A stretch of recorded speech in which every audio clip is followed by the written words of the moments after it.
25 minutes past 8. Welcome back to Sunrise Daily. We turn our attention now to the just concluded World Economic Forum. We're joined in Abuja studios by Zainab Usman, who is communication consultant for the World Economic Forum in Africa. Thank you for coming on this morning, Zainab. I mean, yes, it's over, but of course, the strategies, the suggestions, the policies that are to be made after this just about to begin, possibly in some cases. But that forum that held in Africa, what is it that you're optimistic about? I mean, have we started seeing decisions or meetings or activities geared towards maximizing what was said at that forum, you think? Yes, thank you very much for having me here. In terms of what I'm most optimistic about, I think it's, first of all, the general theme of the World Economic Forum on Africa Summit itself, which focuses on forging inclusive growth and creating jobs. And at the heart of this is the need for African economies to be transformed. That is the transformation of African economies. And I mean, the whole approach to that is that it is twofold. First, it is macro at the level of governments and institutions and the private sector, and it's also bottom up. That is, it places people at the heart of this transformation agenda for African economies. Well, it is too early to say whether these the outcomes of the summit itself have started to be implemented. It's too early to say that, but we've seen a lot of commitment from the participants of the summit, that is policymakers, civil society, and the private sector. We've seen commitments in terms of healthcare. We've seen commitments in terms of power for Africa, power infrastructure. So, for instance, development partners have pledged to invest $2 billion for power sector reforms in Africa. We've seen commitments in agriculture. We have the Grow Africa initiative, where a lot of the stakeholders have pledged to invest billions of dollars in African economies. We've seen commitments also in education. So one important outcome also was the Safe Schools initiative, which focuses on the northeast part of the country, where there's an insurgency raging on, as we're all aware.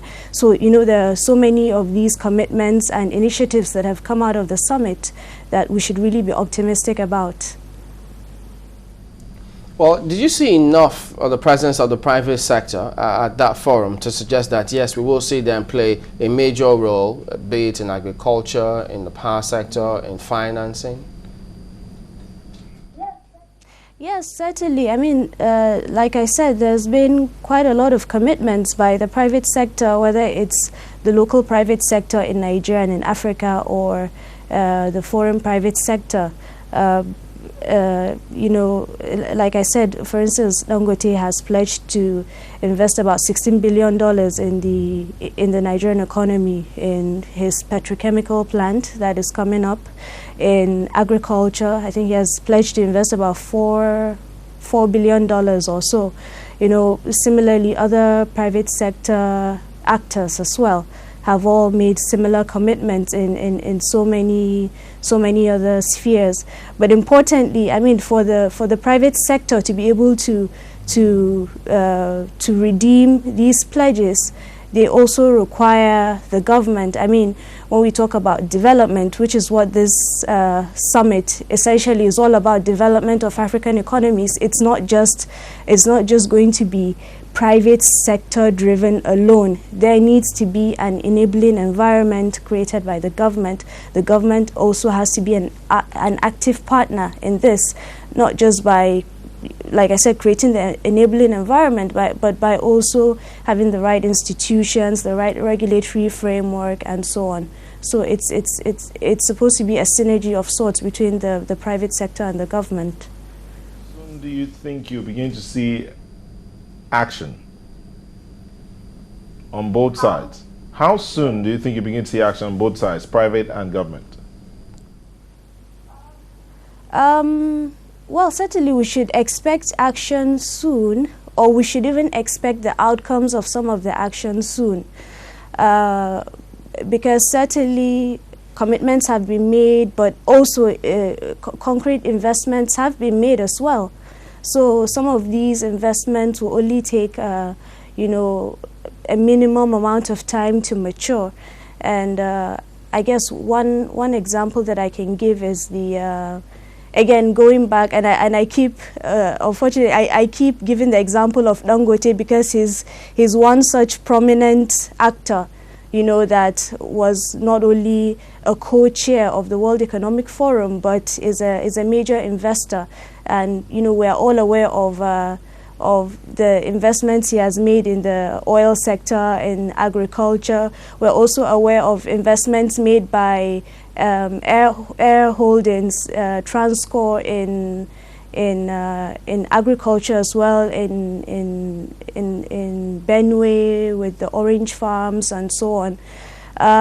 Also in the agriculture sector, other investors, you know, such as Dominion Farms, Dominion Rice, and so on. They've all invested a whole lot of money. So this should, you know, we should see the outcomes of these very, very soon. I really can't put a date to it, but I know there's a lot going on in those sectors. A lot has been said about, well, you're also a communication consultant to WEF, but the thing here is that it would seem as if it's just the big players who would benefit. How does the small-time investor, especially the farmers, key into the gains of WEF? Yes, that's a very good question, but unfortunately I don't think I'm the right person to answer that question because I do not work for the Agriculture Ministry, for instance. They're in a better position to give a comprehensive response. But for WEF in general, you know, when you talk about smallholder farmers, or even if you talk about just people at the grassroots in particular, I mean, the whole summit itself has made it very clear that the transformation of Africa would require the participation of people at the grassroots as well. So they're trying to move away from the sort of dominant macro approach that has characterized previous approaches, and they're trying to involve people on the ground as well. So when you look at WEF, there were lots of smaller meetings, side meetings that tried to involve a lot of up-and-coming entrepreneurs. There was also a lot of emphasis on, you know, social entrepreneurship, innovation, and all of that, because the realization is that unless you include ordinary people in the processes of growth, then that growth would end up being very restricted to a small minority of people, a small minority of the population, as we are seeing now. I mean, African countries have grown tremendously in the past decade. Nigeria itself has grown, has recorded economic growth rates of about 7% per annum annually for the past 10, 12 years. But the problem is, and this is what everybody knows, that this growth is not inclusive. This growth has accrued, or the benefits of the growth have accrued to only a small fraction of the population. So for you to have that inclusive growth, you need to involve people as well. And for you to involve people, you need to look at not just large-scale private sector organizations or multinational corporations, but also you have to focus on small-scale enterprises, also smallholder farming in some respects.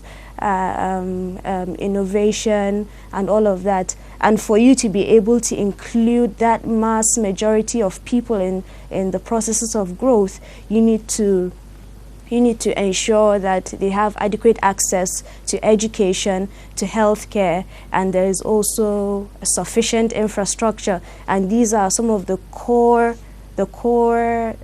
sectors that a lot of the sessions of the WEF Africa have focused on: healthcare, education, power infrastructure, transport infrastructure, and so on, so as to include the people at the grassroots. So just back to the question, sorry, it seems as if I've digressed a little bit, but just back to that main question of smallholder farmers benefiting.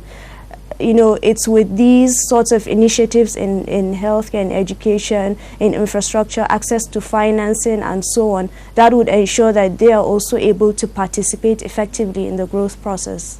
His Premier was also there, Lee Kishan. He spoke on a number of things, including this $5 billion China-Africa Investment Fund.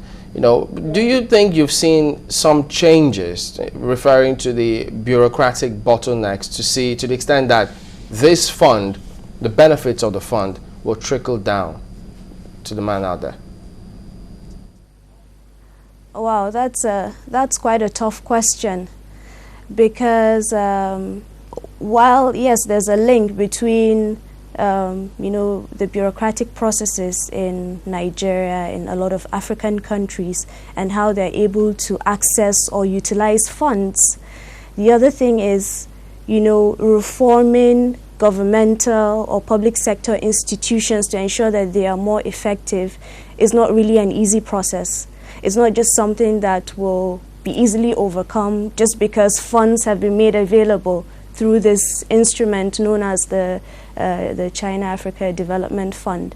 I mean, these are processes of reforms that would take time. They require a lot of political will. And again, this is where it's really paramount that policymakers and governments recognize that really they have a lot of responsibility, because yes, while we're all championing private sector driven growth or driven development, at the same time, really, the governments have to make the environment conducive. And when we talk about enabling environment for business and private sector to thrive, we're talking about these things you mentioned. You know, addressing these bottlenecks, these bureaucratic red tapes, and so on. How to register a business is one thing. You know, registering a business or a firm on time without it taking such a long time, you know, ensuring that government institutions have the right capacity. They're able to recruit people that are well qualified, that can execute their tasks effectively. They're able to cut down their sizes and ensure that they are not too bloated or too inefficient. They're able to provide the right remuneration and the right incentives to their staff. These are all the things that would address these bureaucratic bottlenecks. And I'm sure you're aware that these are reforms that would take years, and they would require a tremendous amount of political will. Take Nigeria, for instance. You know, a lot of our public sector organizations and parastatals are quite inefficient. They're very bloated. But when you talk about the issue of downsizing to ensure efficiency, it becomes a huge political issue. And of course, people are quite justified in thinking that their livelihoods are going to be taken from them by being retrenched from the public sector. But at the same time, if we want efficiency, these are some of the hard decisions we have to take. So you can see that it's not going to be an easy process at all. We have to thank you for coming on, Zainab Usman, speaking to us about the gains, the benefits, and what we should be doing to maximize the funds that will be made available, or that is already available at the just concluded World Economic Forum. Thank you, Zainab, today. Thank you for having me. Thank you for having me. We're back in just a moment. Join us again.